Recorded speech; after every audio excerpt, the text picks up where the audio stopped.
իշխանականները վերհիշել էին ձեր խոսքերը 2020-ին ասաց, որ օդում կախված լուրեր կան, որ Անդրանիկ Քոչարյանը եւ Վարդան Ղուկասյանը թալանել են Գյումրին եւ որպեսզի այդ խոսակցություններին կամ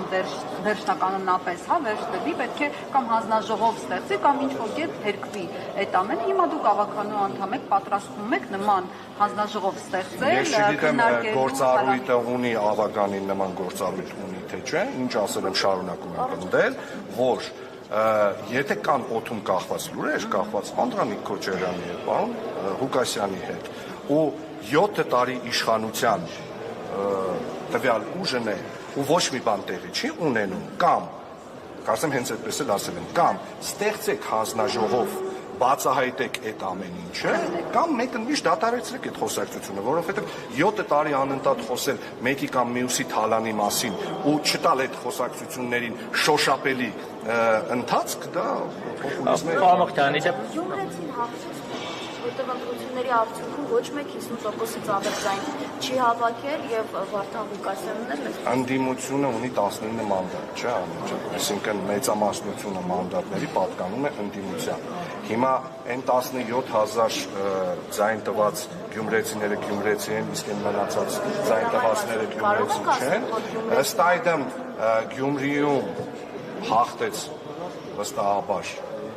գյումրեցիների մեծամասնության որոշումը, որովհետև 4 ուժեր իրենց քվենելով վստահաբար ավելի շատ գյումրեցիների քվեն ներառում, քան քաղաքացիական պայմանների կուսակցությունը, իսկ քաղաքականության մեջ նման բաներ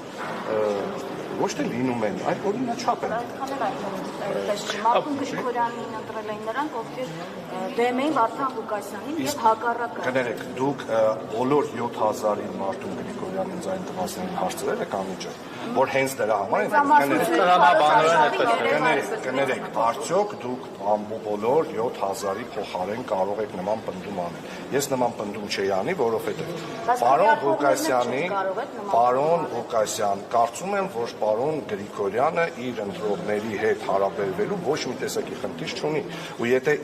իրեն քվե տված 7000 մարդկանցից գոնե 1000-ը կամ գոնե 100-ը խնդիր ունենան այս որոշման հետ, կարող են պարոն Գրիգորյանին տեսնել կամ խմբակցության մյուս անդամներին տեսնել եւ ասել մենք օրինակ 100 հոգով ձեզ ձայն չենք տվել, օրինակ մեր ընտրողների մեջ էլ վստահաբար կան մարդիկ, որոնք թե կոմենտներով, թե զանգերով մեզ ասում են, որ օրինակ մենք չենք ուզում, մենք ուզում ենք Facebook-ում Ես Մարտուն Գրիգորյանի հարևանի, ամեն հարևանի գրված Իդեպ ձեր ավականու անդամներից մեկը ինքնաբացարկ հայտնեց Այո, ինչի հետ է կապված դա, Այո, ինչ հայտարարել է Տիկին Սուսանան, հենց դրա հետ էլ կապված է Տեսեք, այս բանի ընթացքում քարոզարշավի ընթացքում ու հատկապես ընտրությունների արդյունքները ամփոփելուց հետո բազմաթիվ զավեշտալի տեղեկություններ են տարածվել, մեկը նաև իմ վերաբերյալ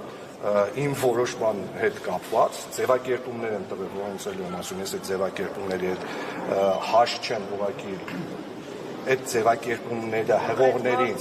օրինակ նույն շտապողականությունը, որը պարոն Մակարյանին նոր շատ երկար բացատրում է, որ այդ ձևակերպումը